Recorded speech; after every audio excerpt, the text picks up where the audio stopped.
Good evening. I'm Judy Woodruff on the NewsHour tonight. One-on-one, I ask U.S. Senate Majority Leader Mitch McConnell about Congress's struggle to extend economic relief from COVID-19 and more. Then, technically speaking, leaders of Amazon, Apple, Facebook, and Google face congressional scrutiny over whether they have too much power in American life. Plus, Trump and Russia. Questions arise over the president's deferential behavior toward Vladimir Putin, despite a Russian military unit paying Taliban fighters to kill U.S. soldiers. And economic side effects. Many COVID-19 patients develop secondary infections at a time when the pharmaceutical industry struggles with an increase in antibiotic-resistant bacteria. This need to have a robust and renewable pipeline of antibiotics has really never been greater. All that and more on tonight's PBS NewsHour.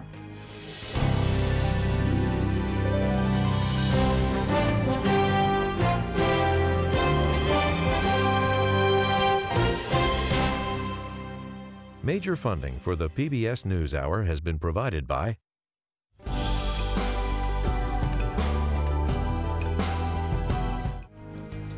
Consumer Cellular, Johnson & Johnson, financial services firm Raymond James,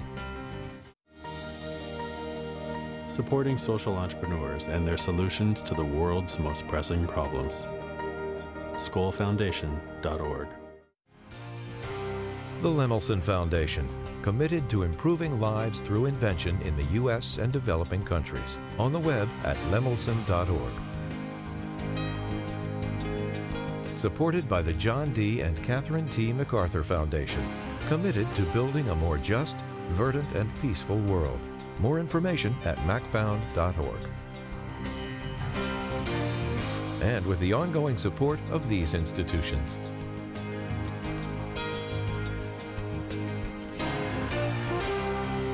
This program was made possible by the Corporation for Public Broadcasting and by contributions to your PBS station from viewers like you. Thank you. The nation's toll from COVID-19 has reached a new high, passing 150,000 dead. But hopes for a new relief package have fallen to new lows, with federal jobless benefits and eviction protections ending this weekend. President Trump already said that a $1 trillion Republican bill is largely irrelevant. Today, he dismissed Democrats' $3 trillion bill as a big bailout for poorly run cities. The White House said there is no deal in sight, and each side blamed the other. It seems like Senator Schumer and Speaker Pelosi are very content on allowing things to expire and try to use them for leverage to extract other Democrat wish list items. The Republicans don't even have a bill that the Senate Republican Conference uniformly supports. The president says it's semi-irrelevant. What is there to negotiate? They have put forth a fiction of a response. Meanwhile, another member of Congress has come down with the virus. Texas Republican Louis Gohmert tested positive at the White House today and canceled plans to fly to Texas with the president. Gohmert passed close by Attorney General William Barr outside a House hearing yesterday. Barr was getting tested today as a precaution. With 23 million Americans out of work, the stakes are dire for many families if more help is not on the way. There remain deep divisions among lawmakers. To shed light on where things stand, I spoke just moments ago with Senate Majority Leader Mitch McConnell. Mr. Majority Leader, thank you very much for joining us. The Chief of Staff at the White House, Mark Meadows, has just said in the last few minutes that they are nowhere close to a deal between the two sides on COVID relief. Given the division among Republicans, members of your own party, does that mean these benefits, additional unemployment benefits, are going to lapse on Friday? Well, I certainly hope not. Neither side would like for that to happen. And, many things around here happen at the last minute. This is only Wednesday, so hope springs eternal that we'll reach some kind of agreement. either on a broad basis or a more narrow basis to avoid having an adverse impact on unemployment. Well, speaking of a more narrow basis, our Lisa Desjardins reported that something like 20 members of your Republican caucus have problems with the proposal, the larger Republican proposal that you outlined the other day. Given that, are you seriously looking at some sort of slimmed down short-term deal here? Well, we're looking at all options. Of course, the Secretary Mnuchin and Chief of Staff Mark Meadows are doing the negotiating with the Democrats. But you're right, Judy. About 20 of my members think that we've already done enough. They're deeply concerned. And it's understandable about the size of our national debt now, which is as big as our economy for the first time since World War II. And so I do have a reasonable number of members who don't think we ought to do another package. That's not my view, and it's not the majority of our conference view, nor is it the view of the president. We have divided government, so we have to sit down with the Democrats and work out something, and hopefully we'll begin to do that before the end of the week. Well, what's going to make the difference? Because today, none other than the chairman of the Federal Reserve, Jay Powell, is again saying the economy needs the kind of boost that it got in the spring from the congressional COVID relief package. He's urging Congress to do something like that again. How do you turn your members around who say we've already done enough? Well, I agree with the chairman of the Fed. We need to do more. I'm sure he didn't put a number on it. The issue is how much. The Democratic House wanted to add $3 trillion to the national debt, as much as we added back in March and April. We think that's clearly far beyond what is necessary to get us through this next period as we continue to wrestle with the coronavirus, which is simply not going away anytime soon. We all know that. And until we get a vaccine, we can't begin to put this in the rearview mirror. So the economy does need more help. We have divided government. We have to talk to each other, and we have to try to get an outcome.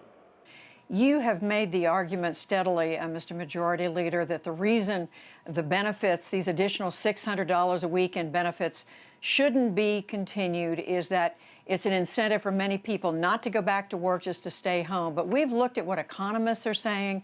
They're saying there's just no measurable evidence that people are staying home because of that. They say if they are staying home, it's because they don't have a job to go back to, or they don't have child care, or they have a serious worry about getting sick.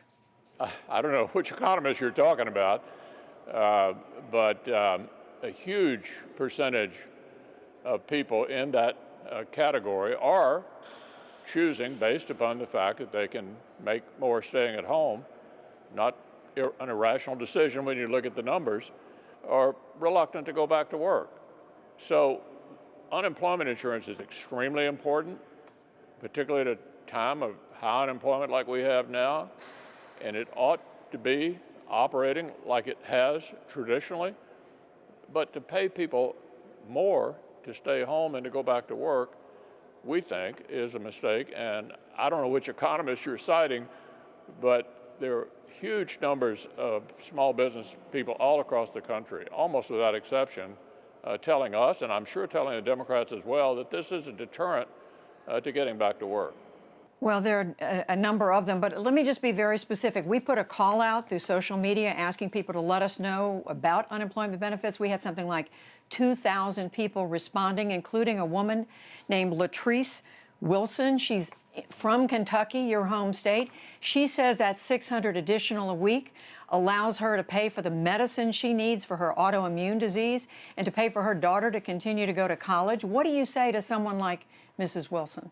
What I'm saying to Mrs. Wilson is you're probably going to be eligible for the $1,200 additional cash payment that we would make under our proposal, the same as was back in the CARES Act, direct cash straight into your pocket out of our package.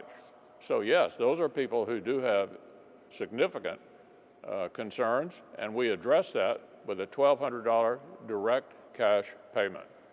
Let me ask you about a number of other things very quickly. Government reports are right now, Mr. Leader, that as many as 26 million Americans, most of them with children, say they aren't getting enough to eat these days. We know that for very young children, that can be incredibly harmful.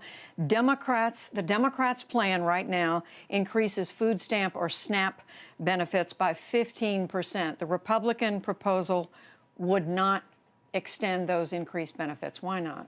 Well, I'm sure when we sit down to talk to the Democrats, that'll be an area we discuss. But of course, one thing that's extremely important to make sure children are well fed is to get them back in school. And we actually put more money in our proposal than House Democrats for education. That's both K through 12 and college.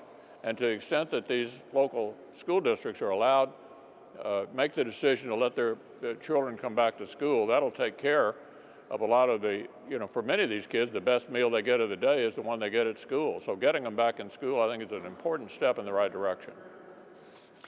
There's also a question about housing. Democrats would ban evictions, continue to ban evictions. Are you prepared, I mean, as early as this next week and coming weeks, to see people thrown out of their house or apartment because they can't afford to make rent or mortgage payment? Yeah, and I think that's the sort of thing we ought to be talking about with the Democrats to try to get to a solution.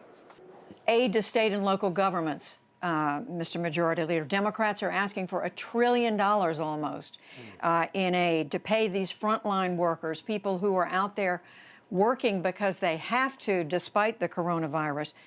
The Republican bill, nothing in there for these state and local government workers. Why not? Judy, as you know, every state budget has two really big items, education and Medicaid. Our proposal puts more money in for education than the Democratic proposal. Education aid is aid to state and local government. And so we think that is an excellent way to infuse cash. In addition to that, the previous $150 billion that we sent down to states, much of which has not been dispensed yet, we would change the formula, change the proposal to allow them to use it in any way they choose, even including revenue replacement. So in both of those ways, we think we provide additional assistance to states and localities.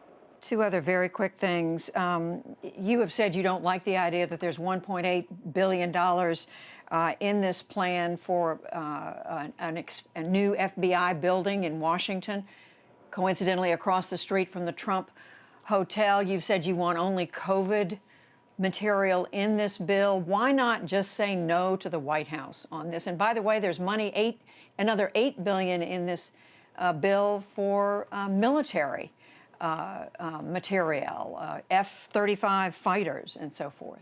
Yeah, well, in the House bill, for example, there's a tax cut for high-income people in blue states and all kinds of things related to marijuana and the legalization of assistance to illegal immigrants. I mean, my point was, Judy, I think all of the things that are not related to the COVID-19 fight ought to come out, whether it's the FBI building or whether it's a tax cut for wealthy people in blue states. So can you just say no to the White House on the FBI? I would say no to all of these unrelated COVID-19 items that both sides have made an effort to inject into the debate. And finally, in the wake of more members of Congress testing positive for COVID-19, House Speaker Nancy Pelosi is saying she is considering a requirement that everyone on the House side of the Capitol wear a mask. Would you consider that kind of requirement in the Senate? Well, we've had good luck without a requirement. I believe just about every one of my members is wearing a mask, and we have since the 1st of May when we resumed. And I think we've been following the guidelines of the Capitol physician, properly socially distanced, wearing a mask, which I had on until I stepped up to the microphone to talk to you. And we've had good compliance with that on the Senate side without a mandate. And so we're getting compliance, the voluntary, in the old-fashioned way. Everybody's doing it. Would you consider a requirement, though, if necessary? It appears not to be necessary since everybody seems to be doing it. All right, we will leave it there. The Senate Okay. Majority Leader Mitch McConnell, thank you very much. Thank you. And just moments ago, after that interview, the Speaker of the House, Nancy Pelosi, announced that everyone, both members and staff, are now required to wear a mask in the entire House of Representatives complex.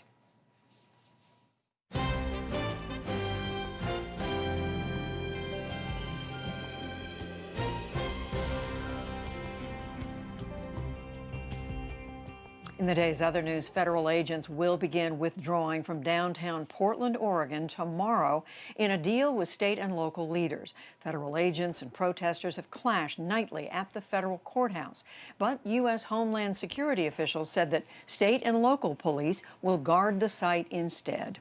Our additional officers that have been brought to Portland will still be in downtown Portland. They will simply not be at the courthouse, and they will not be engaged if they are not needed. And our hope is, of course, for all of us that that will not be needed. Portland's Democratic Mayor Ted Wheeler praised the end of what he called an illegal occupation. Meanwhile, the U.S. Justice Department formally announced that it will be sending teams of investigators to Cleveland, Detroit, and Milwaukee. Their stated mission is to aid police fighting violent crime. Members of Congress grilled CEOs of 4 tech giants today on whether they are too dominant. The heads of Amazon, Google, Facebook, and Apple appeared by video at a House hearing.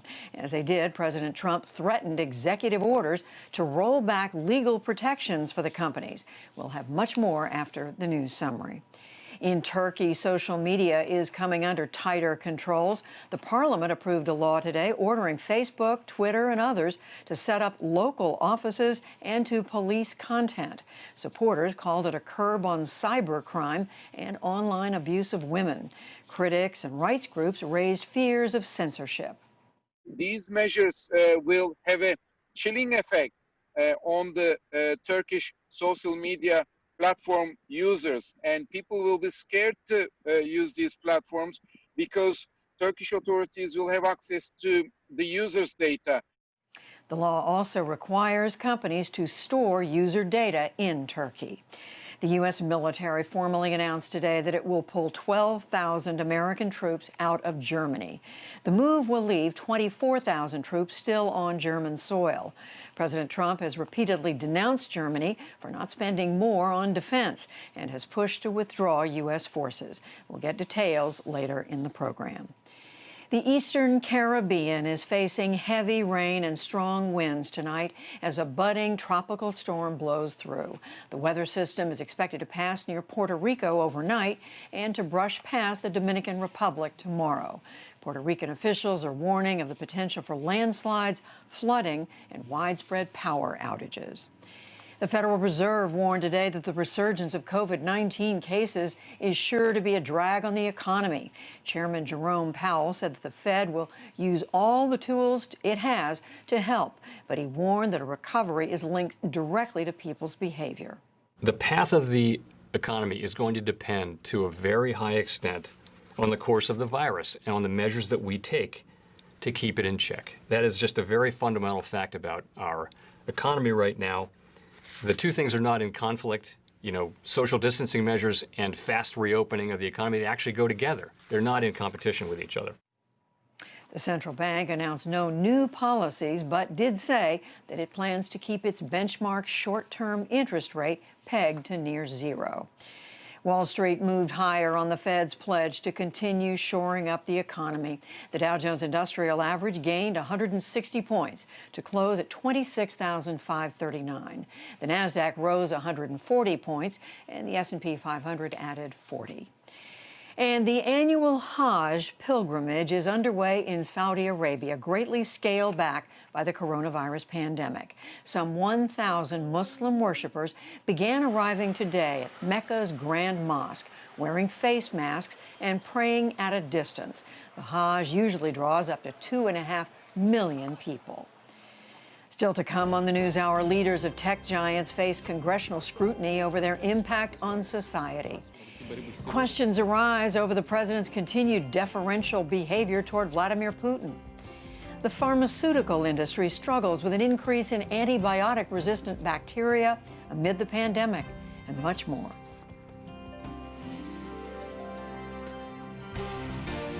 This is the PBS NewsHour. from WETA Studios in Washington, and in the West from the Walter Cronkite School of Journalism at Arizona State University. The leaders of some of the most powerful tech and social media companies got a grilling today from Democrats and Republicans alike. Together, their devices, platforms, and innovations are a part of our everyday lives. The companies are valued at nearly $5 trillion, and they generate hundreds of billions of dollars in revenue. They employ significant numbers of workers, and they include two of the world's richest people. But as Amna Nawaz reports, concerns over their practices and their unrivaled power are growing on the part of many lawmakers. Do you swear or affirm under penalty of perjury that... Appearing virtually before the House Judiciary Subcommittee on Antitrust, the titans of tech, leaders from Amazon, Google, Facebook, and Apple, answered accusations that they're too big and too powerful. Many of the practices used by these companies have harmful economic effects. They discourage entrepreneurship, destroy jobs, hike costs, and degrade quality. Simply put, they have too much power. Amazon faces questions over giving its own products an advantage on its massive online marketplace. Apple is accused of making it harder for App Store rivals to compete. Facebook is criticized for acquiring potential rivals like WhatsApp and Instagram.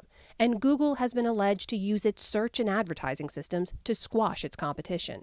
Today marked the first time that Amazon CEO Jeff Bezos has appeared before Congress.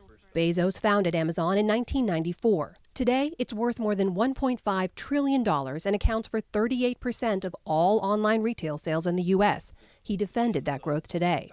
We compete against large, established players like Target, Costco, Kroger, and of course, Walmart, a company more than twice Amazon's size.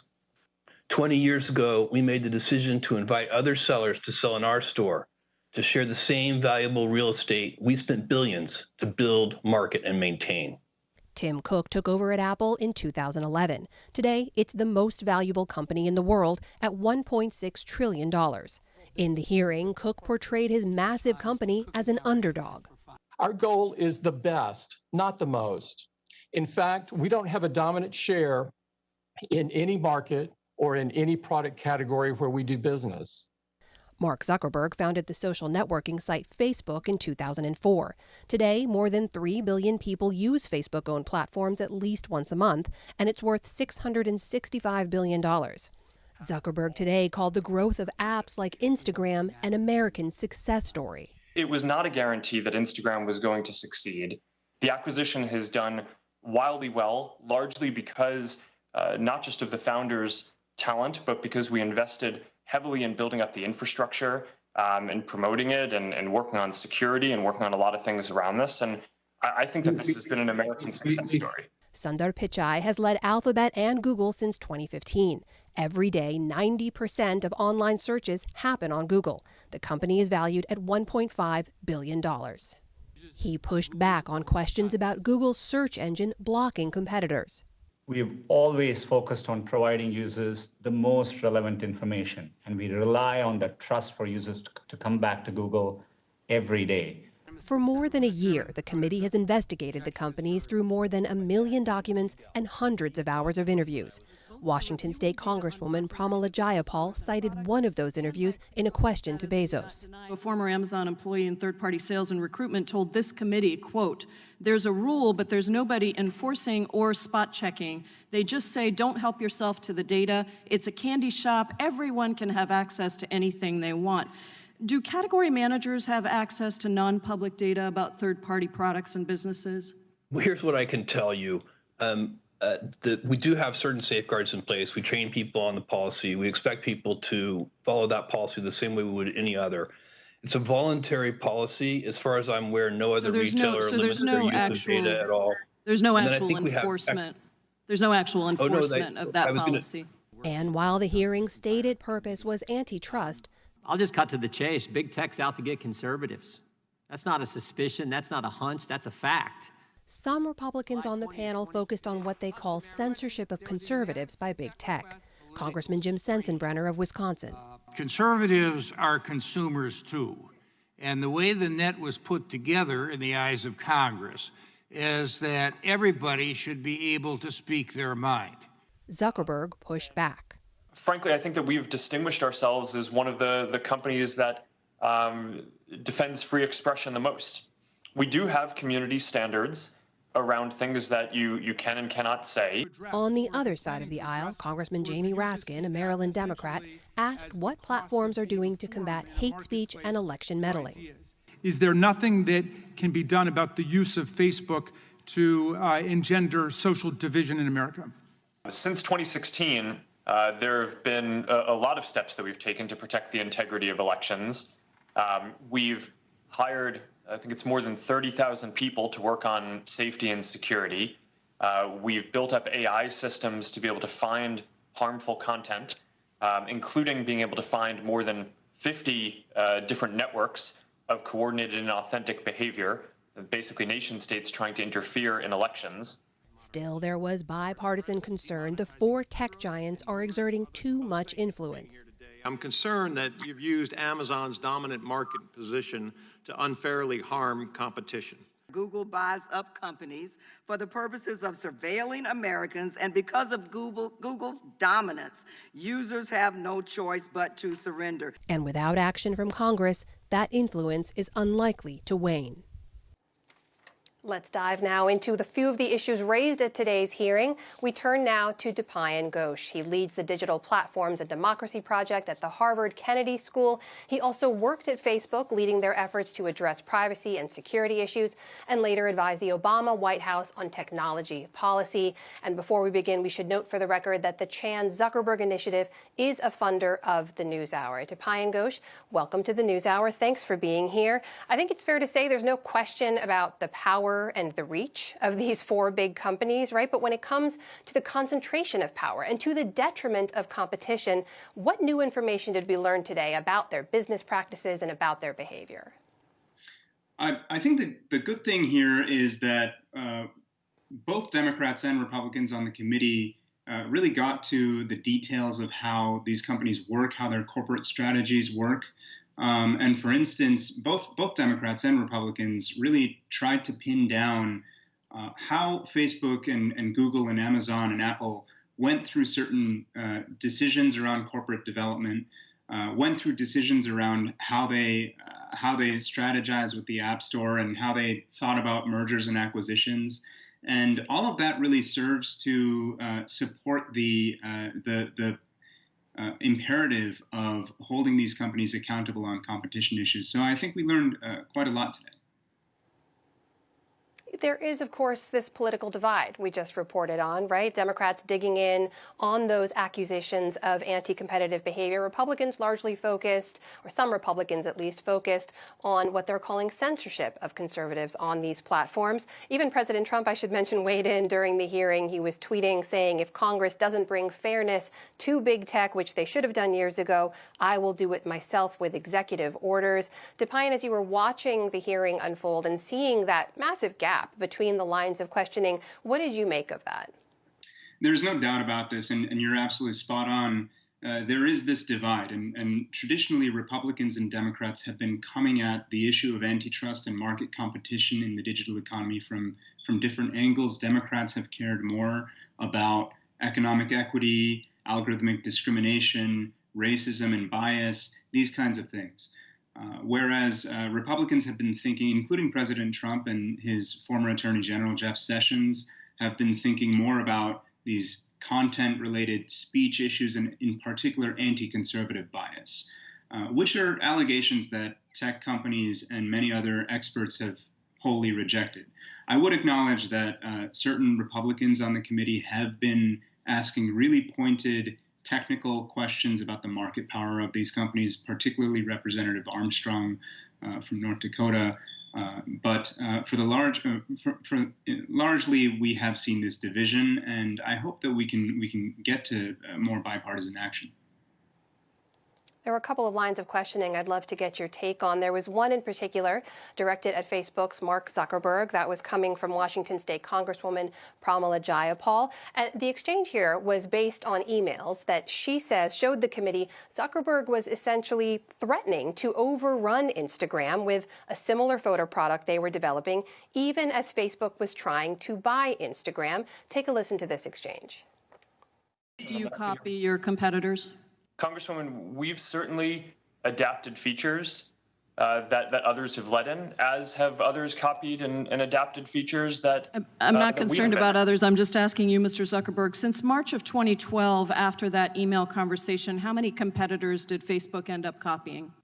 Congresswoman, I can't give you a number of companies. DePayan, we know Facebook went on to acquire Instagram for about $1 billion in cash and stock. But this allegation that Zuckerberg was threatening to basically overrun the company, right, saying be acquired or we will end you with our own product. Is that fair? Is that what happened here?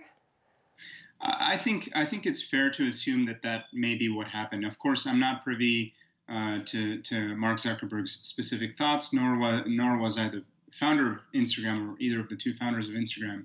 But I think it's fair to assume that the company did really put pressure on Instagram and tried to really get at understanding what its business model was, how it was trying to engage people, and certainly tried to copy some of its features, which I think, to be fair, Mark Zuckerberg essentially acknowledged.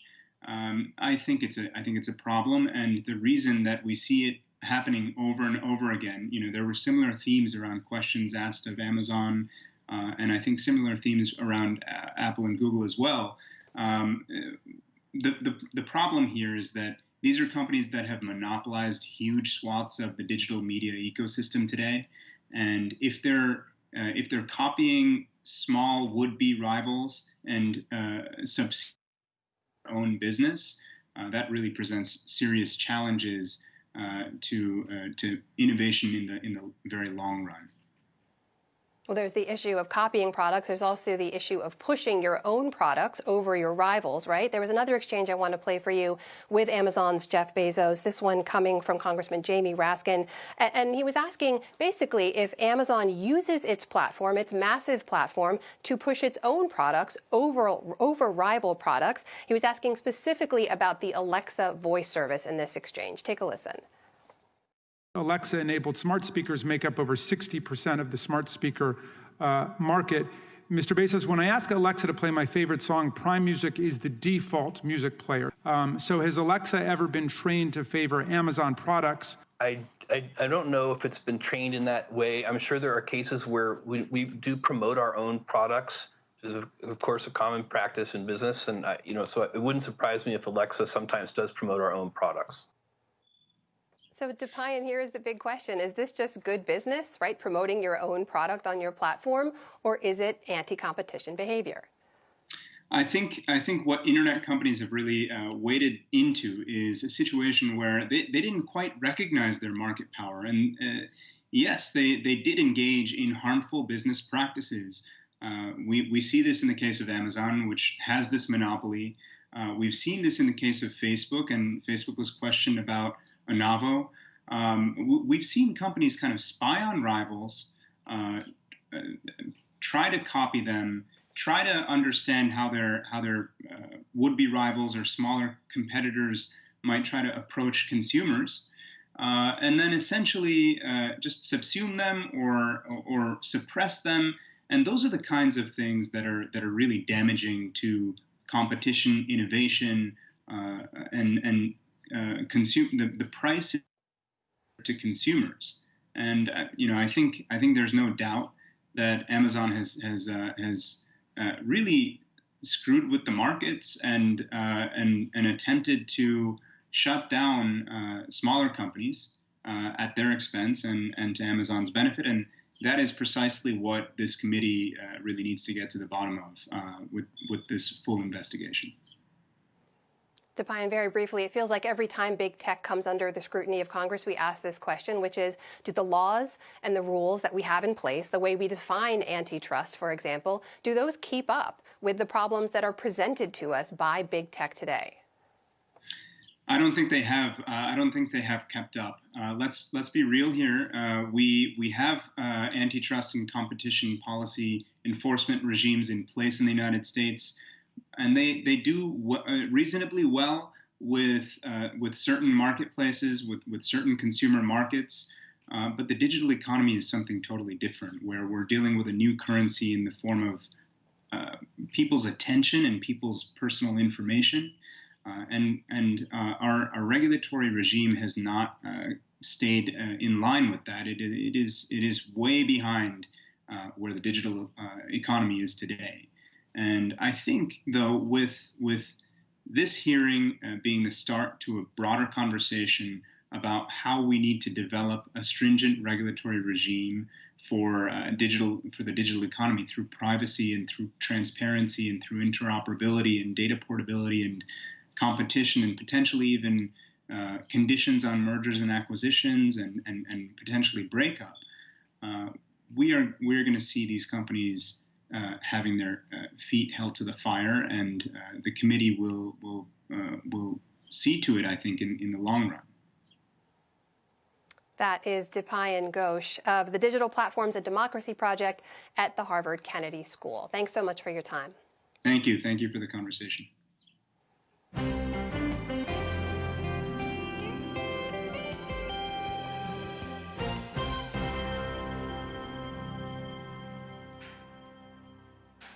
In an interview released today, President Trump said that he had not challenged President Vladimir Putin over Russian efforts to pay the Taliban to kill U.S. troops in Afghanistan.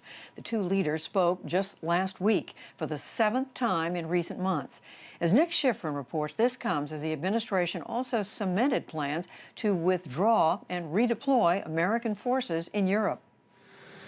President Trump often questions and criticizes the U.S. intelligence community and praises Russian President Vladimir Putin. And when he spoke to Putin on July 23rd, he did not raise the intelligence community's investigations into Russian payments to the Taliban to attack U.S. troops, as he told Axios on HBO's Jonathan Swan.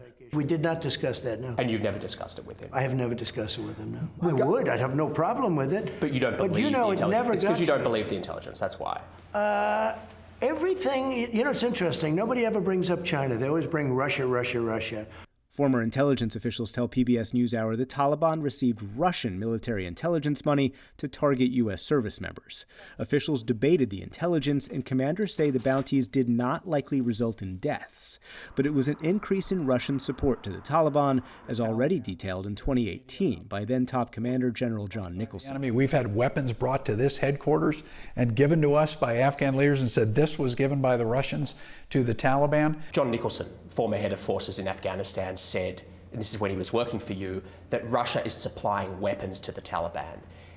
Isn't that enough to challenge Putin over the killings of well, US soldiers? Well, we supplied weapons when they were fighting Russia, too. You know, when they were fighting with the Taliban in Afghanistan. It's a different era. Well, I'm just saying. In 1979, the Soviet Union invaded Afghanistan to prop up an unpopular communist government. The United States supported and armed Afghan fighters known as Mujahideen, who targeted Soviet troops. In 2001, the United States was attacked and waged war in Afghanistan because that's where 9/11 planners plotted. President Trump's moral equivalence is inaccurate, says Doug Lute. The equivalence here is inappropriate because the situation is exactly reversed from what it was 30 or 40 years ago. Lute is a retired lieutenant general appointed by President Bush to coordinate the Afghanistan and Iraq wars and by President Obama to be NATO ambassador. He said both his former bosses would have demanded more information about the bounty program and responded, even if the intelligence was uncertain. It's unimaginable to me that the president that this has been public for weeks and probably available to the president for many weeks before that. And yet he's done nothing, to include not even raising it in multiple calls with President Putin. Today, President Trump added he would be, quote, very angry if the bounty story were true. His administration has sanctioned Russian officials for election interference and chemical weapons attacks. But he has also reverted to moral equivalence on Russia before. Putin's a killer. A lot of killers. We got a lot of killers. Why, you think our country's so innocent? Another presidential instinct and priority, reducing U.S. troops overseas.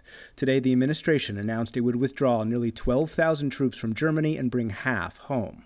Secretary of Defense Mark Esper said thousands of service members would move toward Russia's borders and enhance deterrence. We're following in many ways the boundary east, where our newest allies are. Into the Black Sea region, We talked about additional forces into Poland, and I think there are opportunities to put forces into the Baltics. That's why it's a strategic laydown that enhances deterrence, strengthens the allies. But just minutes before, President Trump said the decision was punishment for Germany's failing to fulfill its promise to spend 2% GDP on defense. So we're reducing the force because they're not paying their bills. It's very simple. They're delinquents. Today, a senior ally to German Chancellor Angela Merkel said the reduction would weaken NATO, and the unit that will return to the U.S. is the most capable ground force in Europe. It is, in itself, the most flexible deterrent package that is in place today. So to remove it from Germany and move it to the United States, it does not provide the same reassurance as having American soldiers live in Europe, be there 24 hours a day, 365 days a year. But reassuring Western European allies and overcoming bipartisan concerns about troop drawdowns and his relationship with Vladimir Putin have never been President Trump's priorities. For the PBS NewsHour, I'm Nick Schifrin.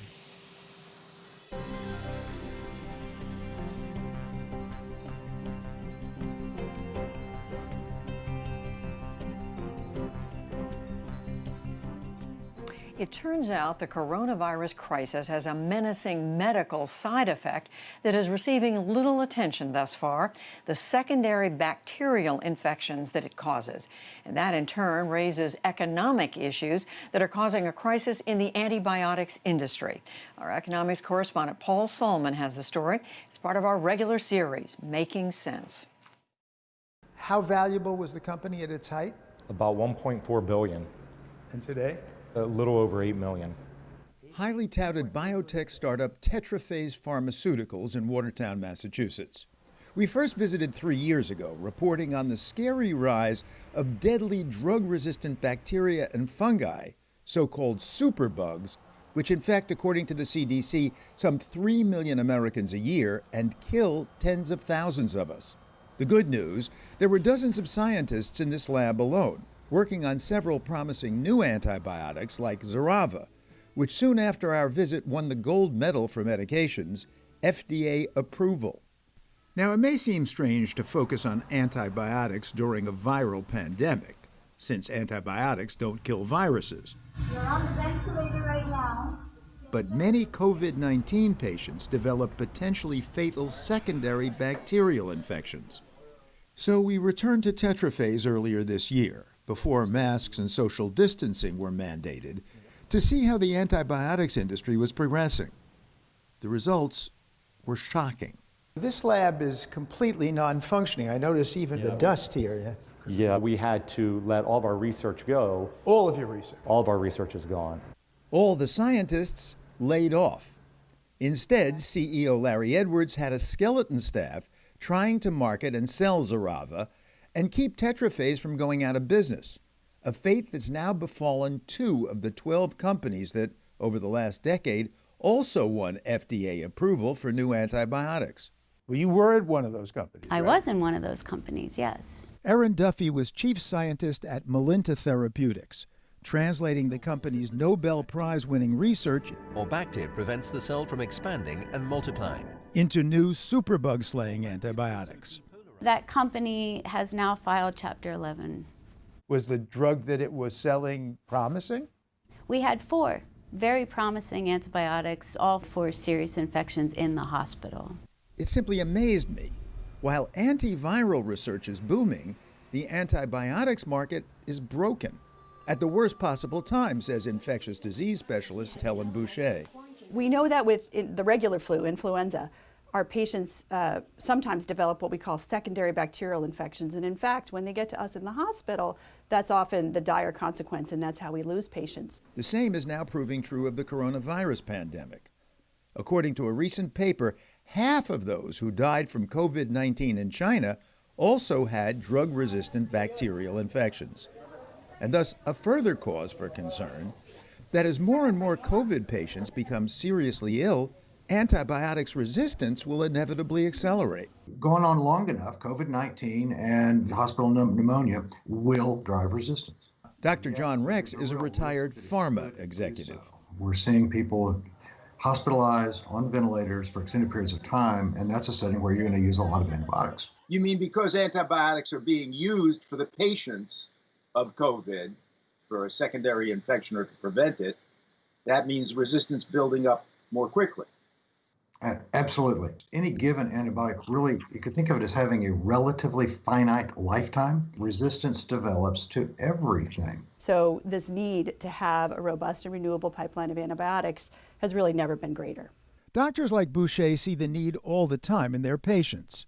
Like Larry Parenti, heart transplant last August, followed 2 months later by a bacterial infection.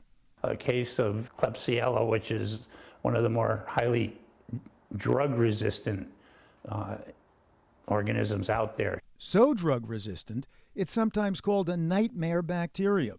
He was treated for 2 weeks with intravenous ertapenem, one of the very few drugs, if not the only one, for his infection. A month later, it had come back.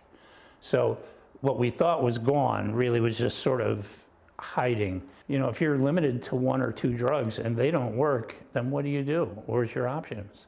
Today, after 6 months of nearly continuous IV treatment, Parenti now seems healthy, but he says, this could happen to anybody. I personally know a gentleman that never got out of bed after surgery. He just literally got an infection and was gone within a week. A new knee, a C-section, even a cut now puts you at risk, not to mention ventilators. CEO Larry Edwards cites a University of Washington study that puts the number of deaths due to drug-resistant microbes at up to 162,000 Americans a year, more than triple the CDC's estimate, suggesting hospitals may be misreporting.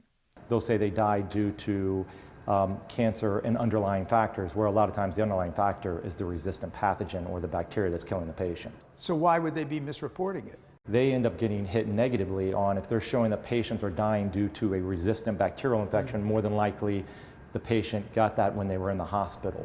So between 50,000 and 162,000 deaths a year as things stood before the pandemic. Look, an obvious takeaway from COVID-19 is that our market-driven economy didn't invest in the necessary public goods for a virus. Tests, masks, ventilators, treatments. But we also haven't invested to counter the bacterial and fungal infections that increasingly plague us. And it's led to the predictable market outcome. The antibiotics pipeline is going bust. This is a huge problem, and it's not getting better. It just continues to get worse. Ted Schroeder is CEO of Nebriva, whose market value, its capitalization, has also cratered, despite its recently approved antibiotic. I don't think anyone envisioned that the entire market cap of all the companies involved in this research would be half of what a single company was 2.5 years ago. That's not just a decline, that's a near collapse. At a moment of arguably the most dire need. And I am very sorry for your loss. We'll explore why in our next report. This is Paul Salman in Boston.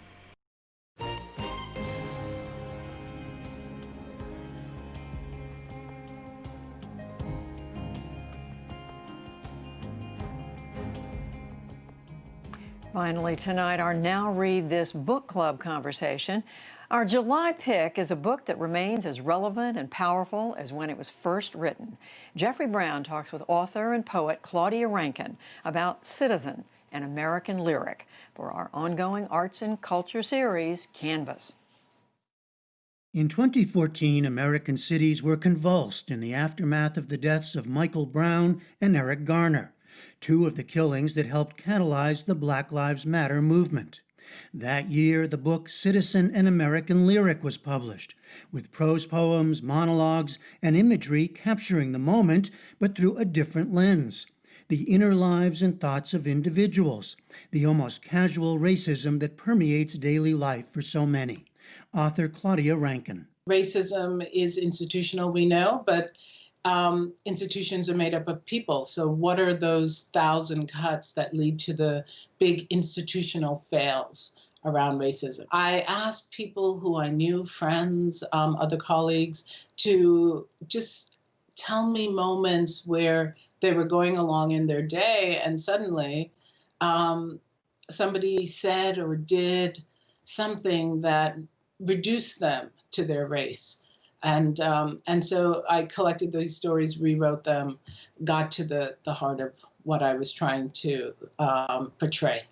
You know, one of them that stuck with me, it's from a story called Stop and Frisk. A man is narrating his own experience as he's being pulled over by the police and keeps repeating this line to himself: "You are not the guy, and still you fit the description, because there is only one guy who is always the guy fitting the description."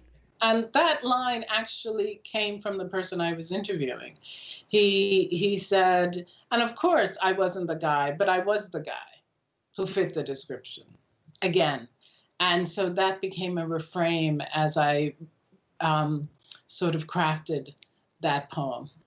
You know, several of our readers asked about the form of the book, because you have prose poems, monologues, you have photographs and images. What was your thinking about how to structure the book?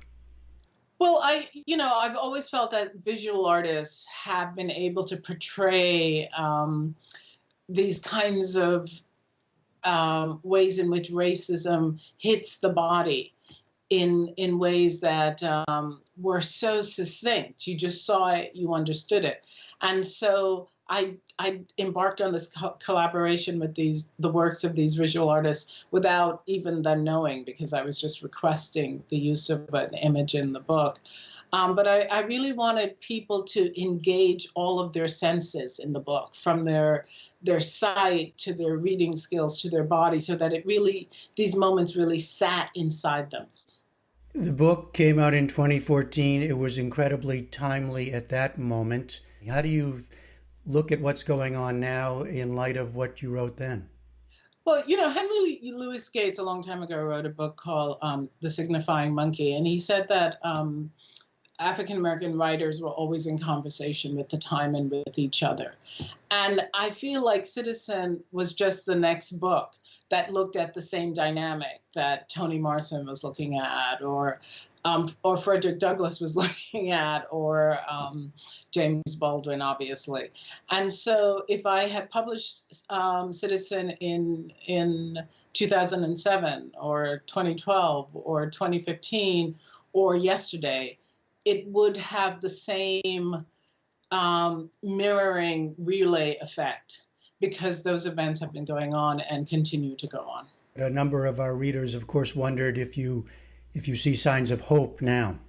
The protests are incredible. We saw in Portland mothers of all races putting themselves in front of the military and protecting justice in this country, in a sense. And so that is new. The intergenerational cross-race gatherings that we have seen during the quarantine is unprecedented in this country. When all of this is going on, when people are in the streets demonstrating and so much happening in the country, what does poetry or literature do? What does it offer? I think writers, as culture makers, are in that special place where they are able to say what is, and that's it. They're not asking for something to happen or needing to create a transaction. They're just saying what is. In a sense, their work becomes a kind of record, but not the record of value. It's the record of experience. All right. Citizen and American Lyric, Claudia Rankine, nice to talk to you. Thank you for being part of the book club. Oh, thank you. Thank you.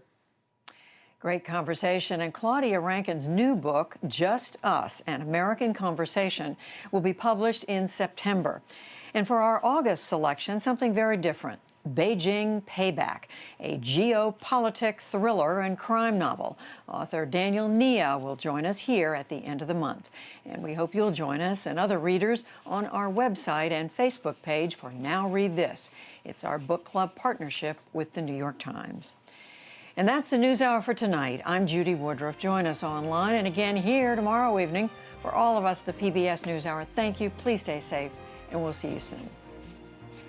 Major funding for the PBS NewsHour has been provided by For 25 years, Consumer Cellular has been offering no-contract wireless plans designed to help people do more of what they like. Our U.S.-based customer service team can help find a plan that fits you. To learn more, visit consumercellular.tv. When the world gets complicated, a lot goes through your mind. With Fidelity Wealth Management, a dedicated advisor can tailor advice and recommendations to your life. That's Fidelity Wealth Management. Johnson & Johnson. Financial services firm Raymond James. The Ford Foundation, working with visionaries on the front lines of social change worldwide. And with the ongoing support of these individuals and institutions.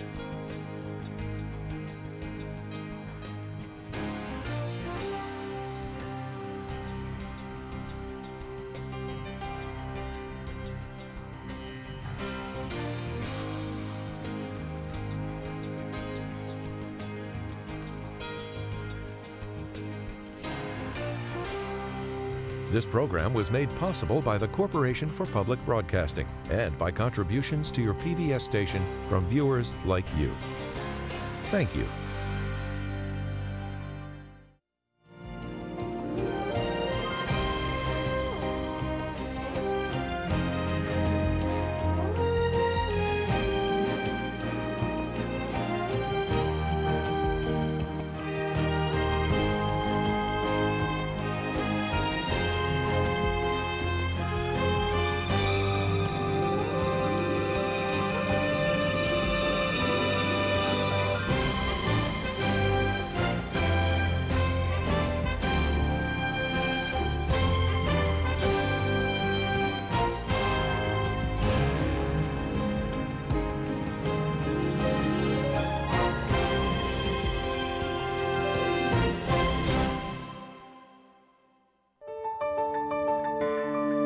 You're watching PBS.